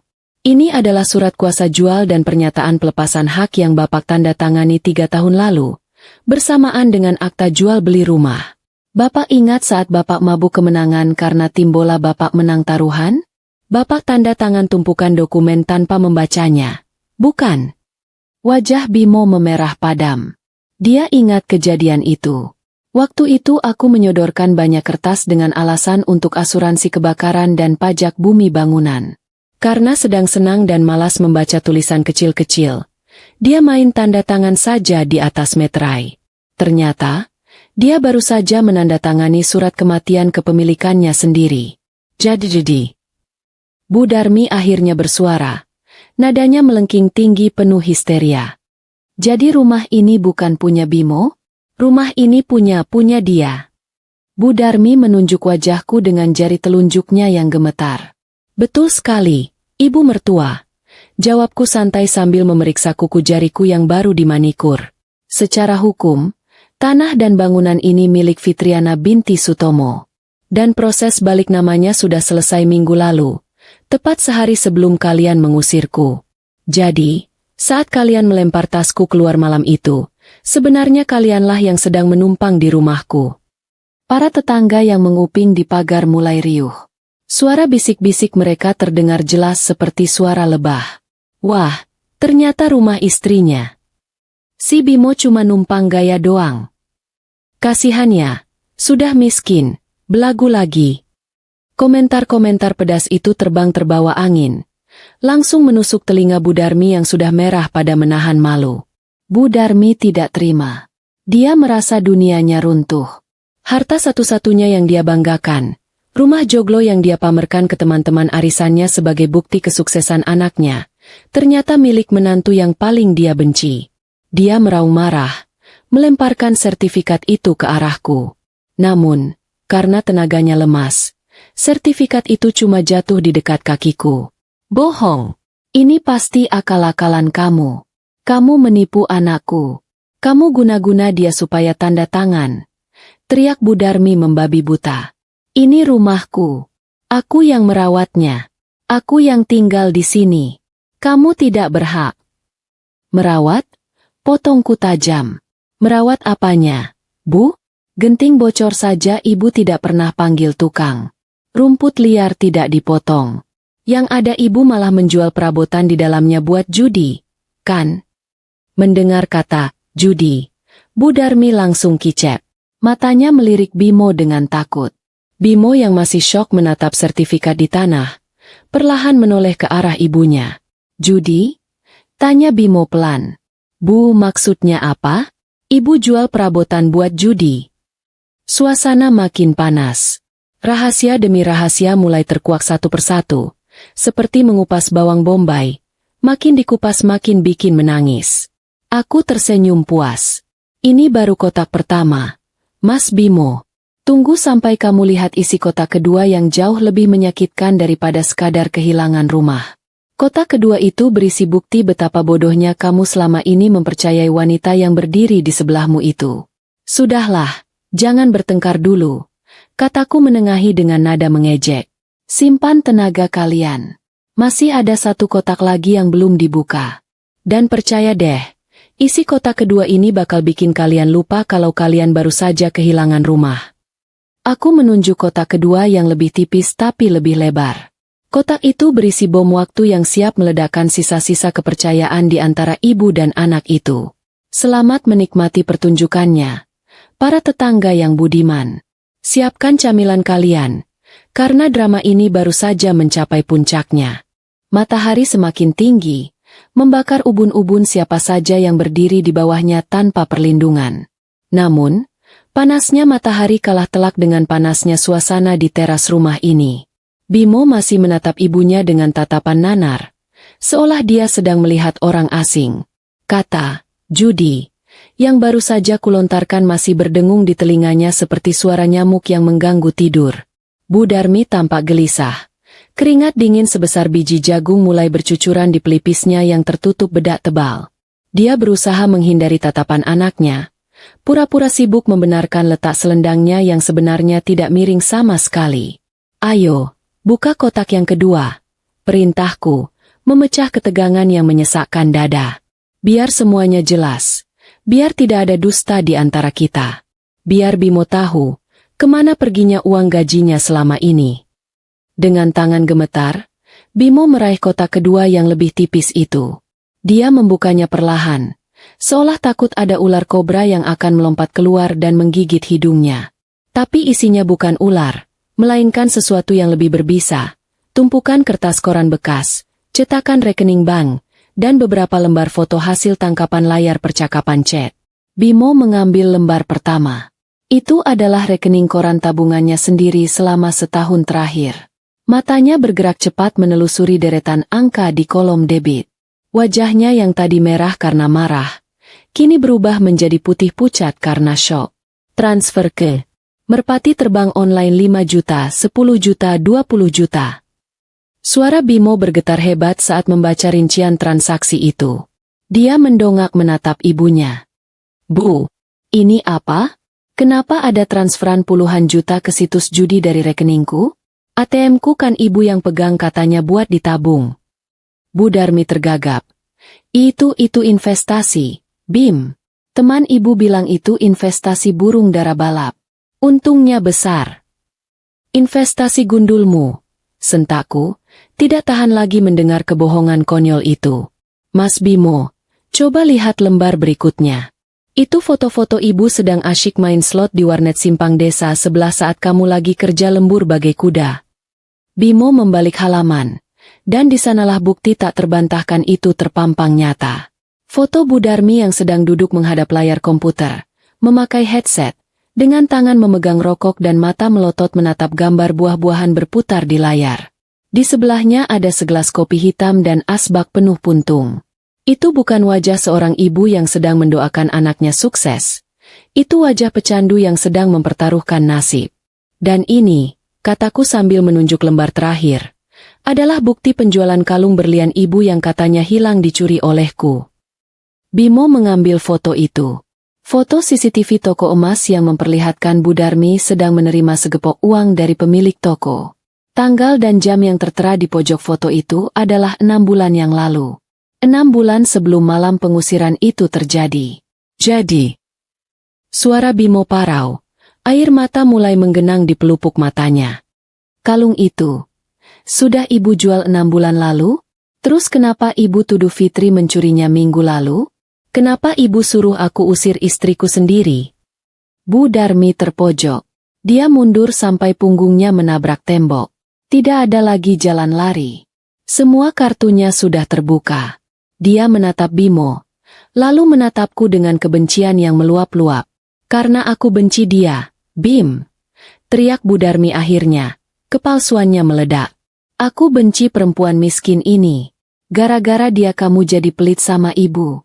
Gara-gara dia kamu gak mau nikah sama anak juragan sapi yang kaya raya itu. Aku butuh uang. Bim. Utangku banyak.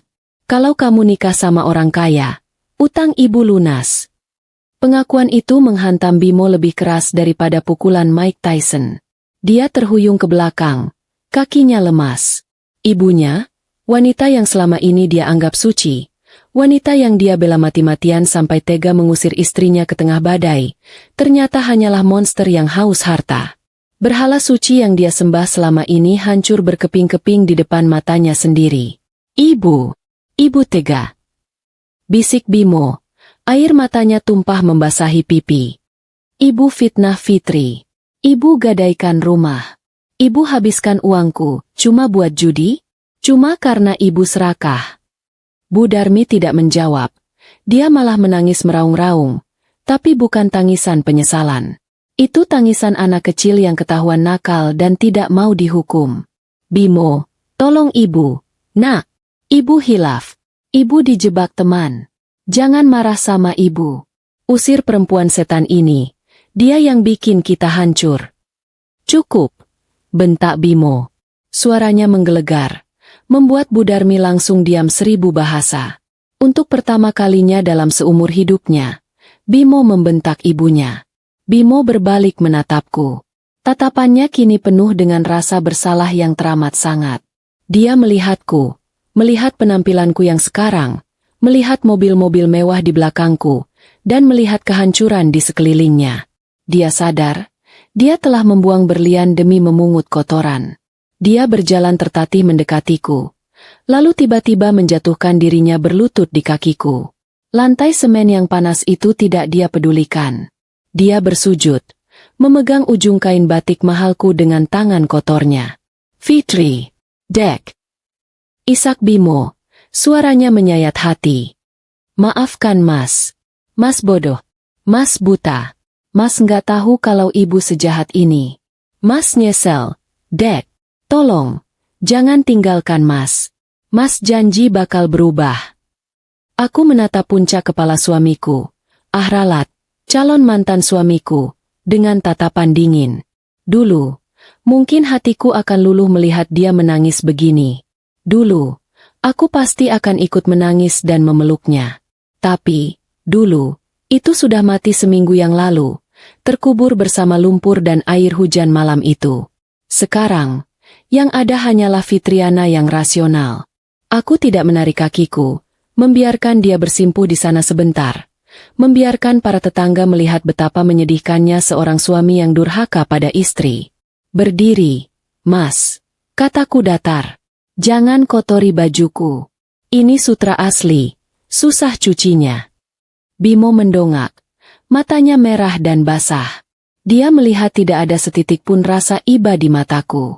Dek, kita bisa mulai lagi kan? Rumah ini rumah kita kan? Kita usir ibu. Kita tinggal berdua saja. Mas bakal kerja keras. Mas bakal nurut sama kamu. Aku tertawa miris. Mas, kamu pikir ini sinetron yang bisa happy ending cuma modal air mata buaya? Kamu pikir setelah kamu buang aku seperti sampah, kamu bisa pungut lagi sesuka hati? Aku memberi kode pada Pak Tejo. Pak Tejo mengeluarkan satu amplop lagi dari saku jasnya. Amplop putih panjang dengan kop surat pengadilan agama. Ini hadiah terakhir, Mas, kataku sambil melemparkan amplop itu ke dada Bimo. Gugatan cerai. Sidang pertama minggu depan. Dan jangan harap kamu dapat harta gono gini, karena secara hukum, kamu tidak punya kontribusi apa-apa terhadap aset yang kumiliki. Kamu keluar dari pernikahan ini sama seperti saat kamu masuk. Tidak bawa apa-apa, kecuali utang ibumu. Bimo memegang amplop itu dengan tangan gemetar. Dunianya benar-benar kiamat hari ini. Rumah hilang, uang habis, ibu ternyata penjahat, dan istri yang ternyata kaya raya menceraikannya. Dan satu lagi, tambahku sambil menunjuk ke arah gerbang. Rumah ini sudah kualifungsikan.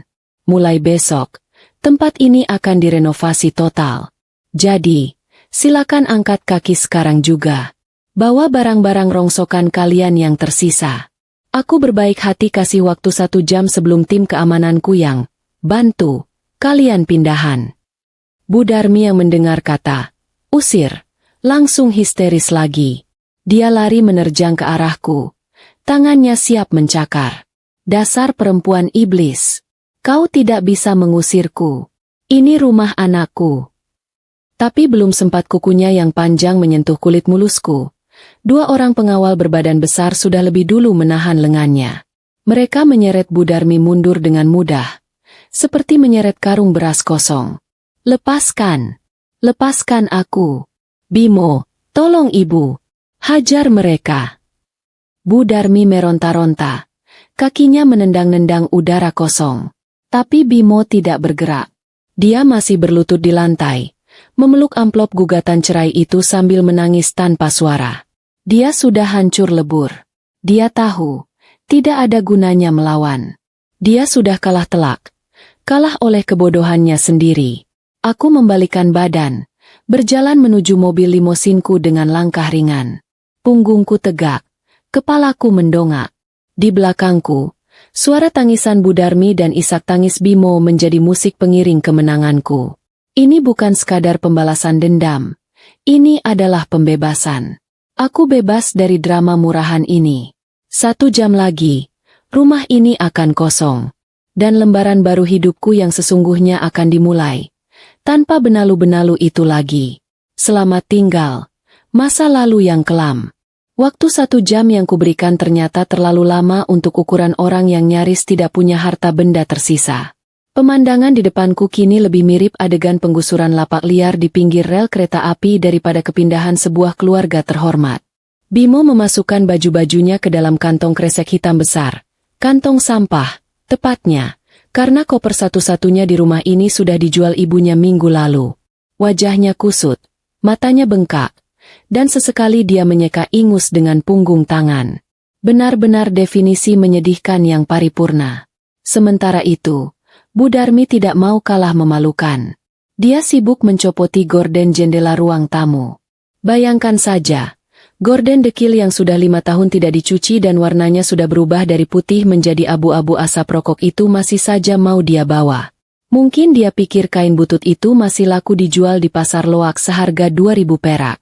Dia menarik kain itu dengan kasar sampai tiang penyangganya copot dan jatuh menimpa kepala Bimo. Pletak! Suara itu terdengar nyaring, tapi Bimo diam saja, seolah rasa sakit di kepalanya tidak sebanding dengan rasa sakit di dompet dan hatinya. Aku duduk santai di kap mesin mobilku, menikmati es teh manis yang baru saja dibelikan Pak Tejo dari warung sebelah. Tetangga-tetangga masih setia menonton, bahkan jumlahnya bertambah banyak. Ada yang bawa payung. Ada yang bawa anak, seolah ini adalah tontonan lenong gratis di siang bolong. Mereka berbisik-bisik sambil menunjuk gorden bolong yang sedang dipeluk erat Bu Darmi. Sudah selesai belum acara berkemasnya? Tanyaku lantang, membuat Bu Darmi terlonjak kaget. Ingat ya, Bu, gorden itu bonus dari saya. Tapi jangan coba-coba bawa saklar lampu atau gagang pintu. Itu masuk inventaris rumah. Bu Darmi mendelik benci ke arahku, tapi mulutnya terkunci rapat. Dia tahu dia tidak punya posisi tawar lagi. Namun, belum sempat dia menyeret karung baju bekasnya keluar pagar, terdengar suara raungan mesin motor yang sangat bising dari ujung jalan. Bukan satu motor, tapi rombongan. Suaranya cempreng dan memekakan telinga. Khas motor-motor yang knalpotnya sudah dimodifikasi untuk memancing emosi warga. 3 buah motor matic besar berhenti mendadak tepat di depan pagar rumah, menghalangi jalan keluar Bimo dan ibunya. Debu jalanan beterbangan, membuat Bu Darmi terbatuk-batuk. Dari atas motor, turunlah 5 orang pria berwajah garang. Kulit mereka terbakar matahari, tatapan mereka tajam seperti elang yang melihat anak ayam, dan jaket kulit imitasi mereka terlihat kekecilan di badan yang kekar. Salah satu dari mereka, yang paling besar dan punya tato naga melilit di leher, melangkah maju sambil melepas helm. Dia tidak melihat ke arahku atau mobil mewahku. Matanya langsung terkunci pada sosok wanita tua yang sedang memeluk gorden dekil. Wah, kebetulan sekali, kata pria bertato itu dengan suara berat yang serak. Bu Darmi mau piknik kemana nih? Kok bawa-bawa buntelan? Mau kabur ya? Wajah Bu Darmi yang tadi sudah pucat, kini berubah menjadi abu-abu. Lututnya gemetar hebat sampai kain gorden di tangannya jatuh ke tanah. Dia mengenali siapa mereka. Mereka adalah mimpi buruk setiap ibu-ibu yang hobi gali lubang tutup lubang. Mereka adalah penagih utang dari koperasi simpan pinjam ilegal, atau bahasa kerennya di kampung ini, bank keliling, tapi versi preman. Bang! Bang Rambo! Cicit Bu Darmi, suaranya nyaris tak terdengar. Dia mundur perlahan, bersembunyi di balik punggung Bimo yang kurus. Bimo sendiri tampak bingung dan ketakutan melihat gerombolan pria seram itu. Siapa mereka, Bu? Bisik Bimo panik. Jangan banyak tanya, desis Bu Darmi. Bang Rambo tertawa, memamerkan giginya yang kuning karena kebanyakan merokok. Bimo ya? Anak kesayangan Ibu Darmi? Kenalkan, kami ini investor ibumu. Investor yang uangnya sudah 3 bulan tidak balik-balik, malah bunganya pun macet. Bimo terbelalak. Utang? Ibu utang ke rentenir. Bukan utang lagi, Mas. Ini namanya perampokan secara halus. Sahut Bang Rambo santai tapi mengancam. Dia mengeluarkan selembar kertas lusuh dari saku celananya. Total utang pokok dan bunga berjalan sampai hari ini. 50 juta rupiah. Jatuh tempo kemarin sore. 50 juta? Teriak Bimo histeris. Dia menoleh ke ibunya dengan tatapan tidak percaya. Bu, uang hasil jual motor, jual TV, jual kulkas, itu semua kemana? Katanya buat bayar utang. Bu Darmi diam 1000 bahasa. Keringat dingin membanjiri lehernya. Uang itu tentu saja sudah habis dimakan mesin slot judi daring yang tidak pernah kenyang. Bang Rambo melirik tumpukan barang rongsokan yang hendak dibawa Bimo. Dia menendang kantong plastik hitam berisi baju Bimo sampai isinya berhamburan keluar. Kalian mau pindah? Silakan. Tapi lunasi dulu utangnya. Kalau tidak ada uang, ya kami minta jaminan. Mata elang Bang Rambo menyapu halaman, lalu terhenti pada sosokku dan mobil-mobil mewah di belakangku. Dia menyeringai, mengira aku adalah bagian dari keluarga Bimo yang bisa diperas. Dia berjalan mendekatiku dengan gaya sok jagoan. Halo, Nona cantik. Sapanya genit. Nona ini siapanya Ibu Darmi? Menantunya ya? Nah, pas sekali. Ibu mertuanya punya utang. Mungkin menantunya yang kaya raya ini bisa bantu lunasi. Mobilnya bagus. Cincinnya juga bagus. Pak Tejo hendak maju menghalangi.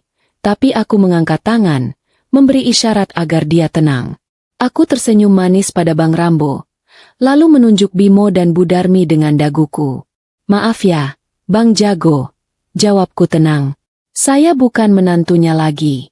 Baru saja 5 menit yang lalu saya usir mereka dari rumah saya karena mereka menumpang tanpa izin. Dan ini surat gugatan cerai saya. Aku melambaikan amplop putih yang tadi kulempar ke Bimo. Jadi secara hukum, saya tidak ada hubungan apa-apa lagi dengan utang piutang ibu tua itu. Harta kami sudah pisah. Rumah ini milik saya. Mobil ini milik saya.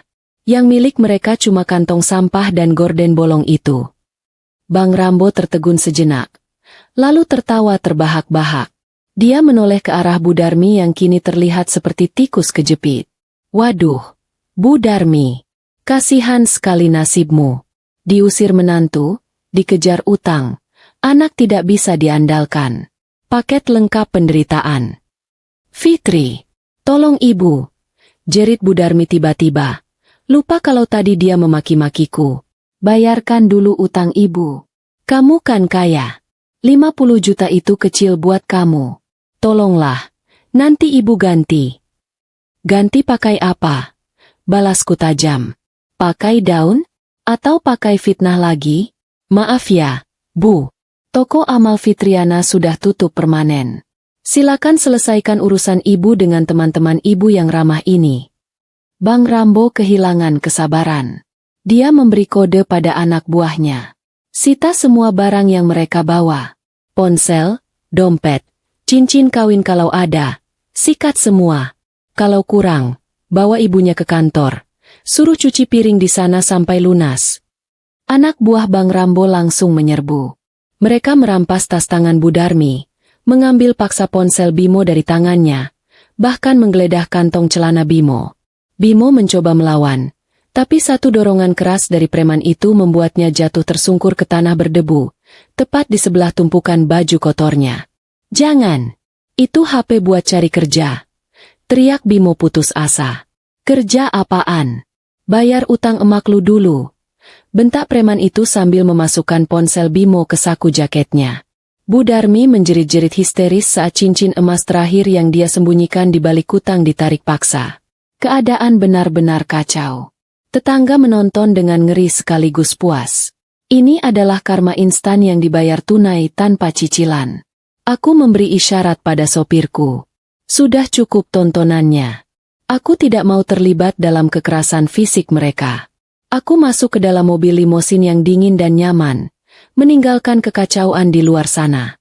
Dari balik kaca jendela yang perlahan naik, aku melihat Bimo menangis meraung-raung di tanah. Sementara Bu Darmi ditarik-tarik oleh 2 orang penagih utang.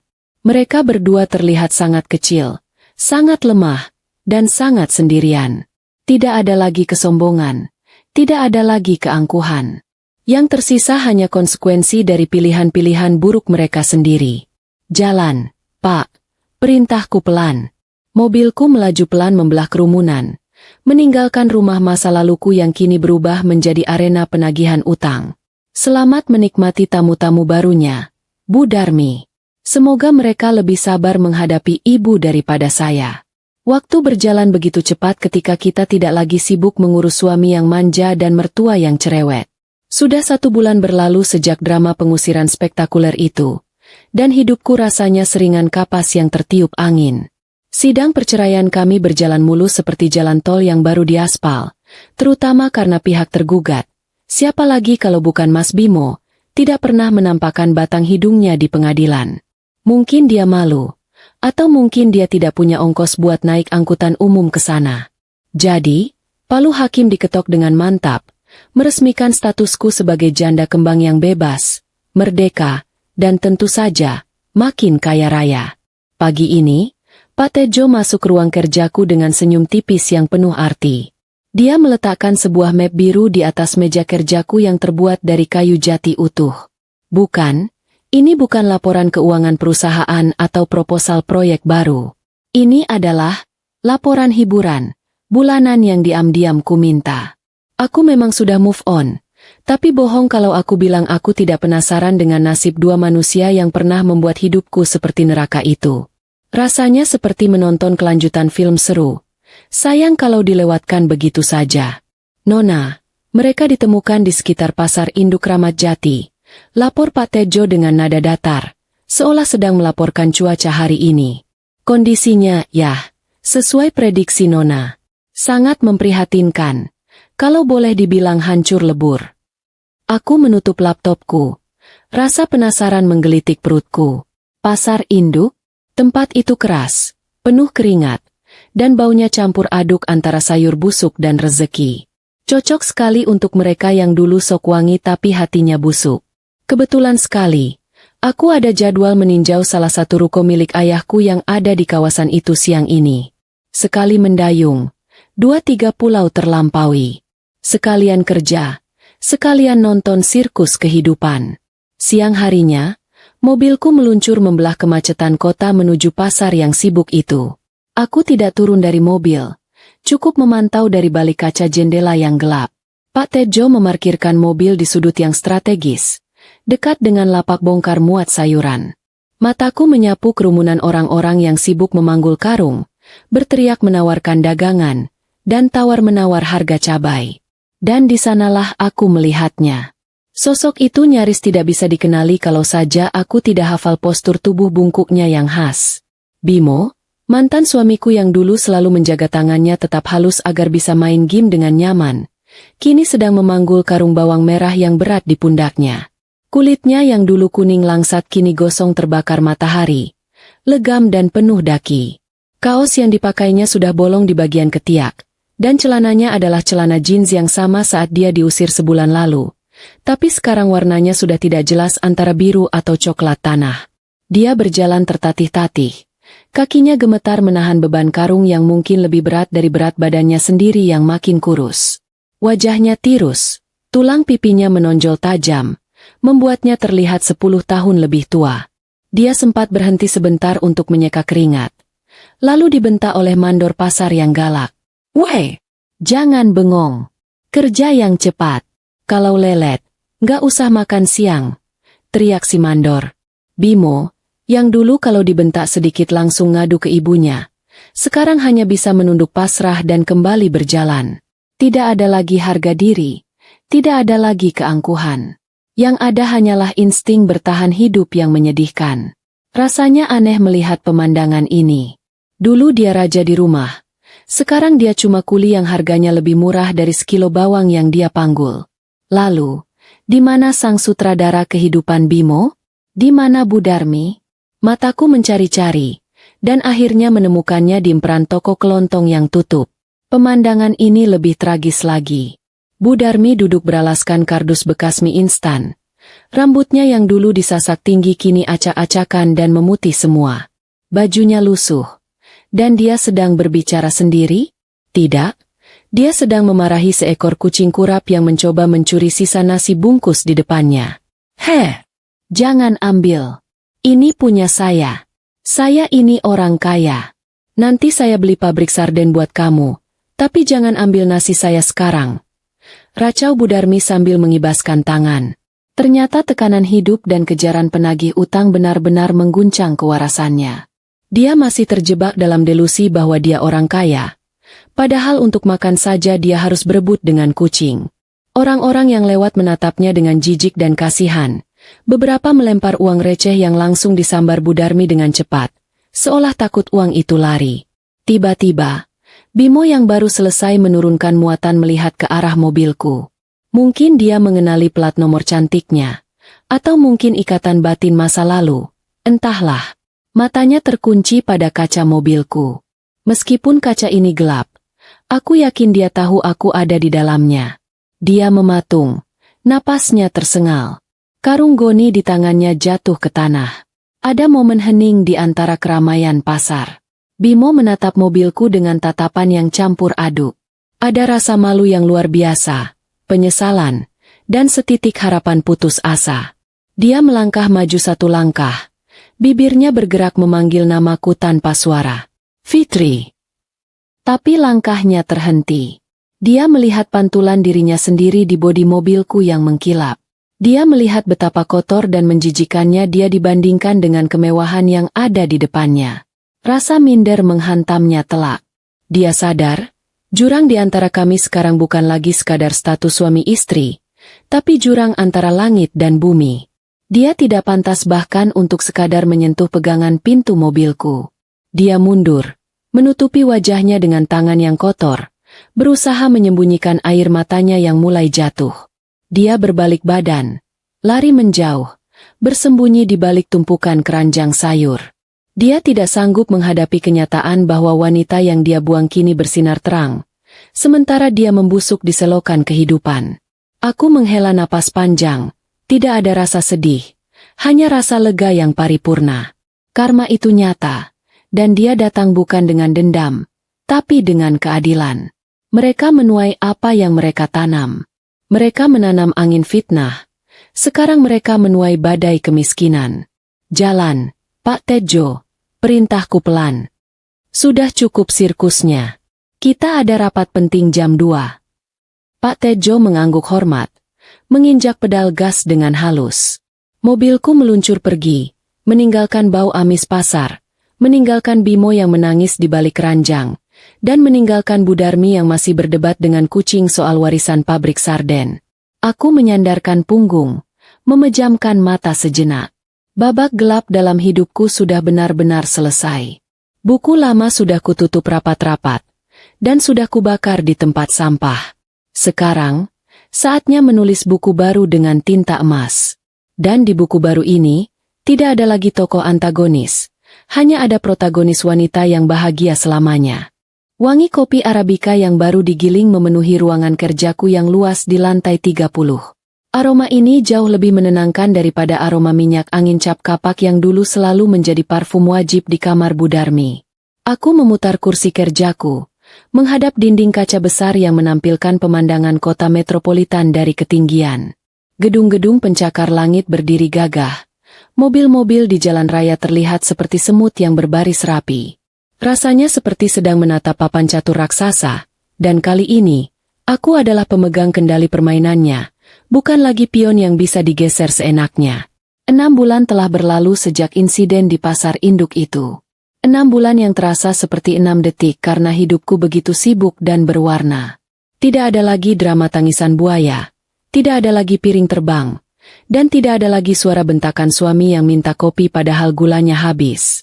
Namaku, Fitriana binti Sutomo, kini kembali bersinar di tempat yang seharusnya. Bukan sebagai upik abu di dapur sempit, melainkan sebagai pemimpin perusahaan properti warisan ayahku yang kini berkembang pesat. Pintu ruanganku diketuk pelan. Pak Tejo masuk dengan langkah tegap seperti biasa, membawa nampan berisi camilan sore. Pria tua yang setia ini sekarang punya jabatan baru yang lebih mentereng, asisten pribadi direktur utama. Jasnya selalu licin, sepatunya mengkilap, dan senyumnya selalu merekah. Dia terlihat 10 tahun lebih muda sejak tidak perlu lagi mengurus drama rumah tangga majikannya yang dulu.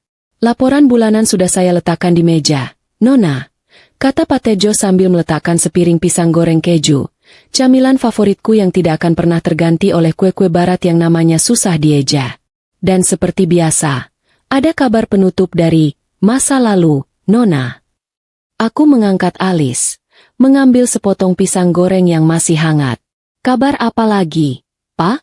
Jangan bilang Bimo mau melamar jadi satpam di gedung ini. Kalau iya, langsung tolak saja. Nanti dia malah tidur di pos jaga. Pak Tejo tertawa kecil. Bukan, Nona. Ini soal Bu Darmi. Dinas Sosial baru saja memberi kabar. Beliau sekarang sudah dipindahkan ke panti rehabilitasi mental milik pemerintah di pinggiran kota. Aku berhenti mengunyah.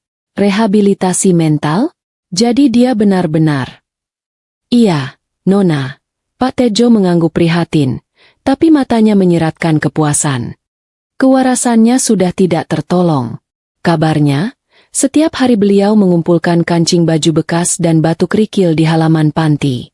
Beliau meyakini kalau kancing dan kerikil itu adalah berlian dan emas batangan. Beliau sering berteriak memarahi perawat, menuduh mereka mau mencuri harta karunnya itu. Aku menghela napas panjang, lalu tersenyum tipis. Tragis, tapi puitis. Bu Darmi akhirnya mendapatkan apa yang selalu dia inginkan. Hidup dikelilingi harta, meskipun harta itu hanya ada di dalam kepalanya sendiri. Keserakahannya telah menjadi penjara abadi baginya. Dia tidak butuh jeruji besi untuk dihukum. Pikirannya sendiri sudah cukup menyiksanya seumur hidup. Lalu Bimo, tanyaku singkat. Mantan suami Nona itu sudah pulang ke kampung halamannya yang jauh di seberang pulau. Kabar terakhir, dia bekerja serabutan membantu pamannya di sawah. Tidak ada lagi mimpi jadi orang kaya instan. Tidak ada lagi judi daring. Dia hidup sangat sederhana, bahkan bisa dibilang pas-pasan. Ponsel pintarnya sudah berganti jadi ponsel jadul yang layarnya hitam putih. Setidaknya, dia belajar satu hal, kalau mau makan, ya harus kerja. Aku mengangguk puas. Hukuman terbaik bagi orang malas adalah kerja keras seumur hidup, dan hukuman terbaik bagi orang serakah adalah kehilangan akal sehat. Alam semesta sudah menyeimbangkan timbangannya dengan sangat adil. Mereka sudah menjadi masa lalu yang tertutup debu, tidak layak lagi diingat-ingat. Aku bangkit dari kursi, berjalan menuju cermin besar di sudut ruangan. Aku menatap bayanganku sendiri. Wanita yang berdiri di sana bukan lagi Fitri yang lemah, yang rela menyamar jadi orang miskin demi menguji cinta seorang laki-laki yang tidak punya tulang punggung. Eksperimen cinta itu memang gagal total, tapi pelajaran yang kudapat harganya tak ternilai. Aku belajar bahwa cinta itu tidak butuh ujian konyol. Cinta itu butuh kesetaraan, butuh rasa hormat, dan butuh kewarasan. Tidak perlu merendahkan diri sendiri hanya untuk mengangkat orang lain. Berlian tidak perlu menceburkan diri ke lumpur hanya untuk membuktikan kilauannya. Berlian ya tetap berlian. Mau ditaruh di etalase toko atau di jari manis, dia tetap berharga. Ponselku berdering, menampilkan nama ayahku di layar. Halo, Yah, sapaku Riang. Enduk, nanti malam ada makan malam sama anak rekan bisnis ayah ya. Orangnya sopan, pekerja keras, dan yang penting ibunya sudah meninggal. Jadi kamu gak perlu pusing mikirin mertua galak. Canda ayah di ujung telepon. Aku tertawa lepas. Ayah ini bisa saja. Oke, aku datang. Tapi kalau dia minta dibuatin kopi sebelum kenalan, aku langsung pulang ya. Aku menutup telepon dengan hati ringan. Matahari sore mulai terbenam, memancarkan warna jingga keemasan yang memeluk kota. Hari sudah berakhir, tapi hidupku yang sebenarnya baru saja dimulai. Buat kalian para wanita di luar sana, dengarkan nasihat mantan upik abu ini. Jangan pernah takut melepaskan apa yang menyakitimu. Jangan pertahankan sampah hanya karena takut bau busuknya hilang. Di luar sana, udara segar sudah menanti. Dan ingat, kalau punya mertua model Bu Darmi atau suami model Bimo, jangan ragu untuk kembalikan mereka ke habitat asalnya. Aku meraih tas kerjaku, melangkah keluar ruangan dengan dagu terangkat tinggi. Suara sepatu hak tinggiku beradu dengan lantai marmer, menciptakan irama kemenangan yang indah. Selamat tinggal masa lalu. Halo masa depan yang cerah, kaya raya, dan bahagia.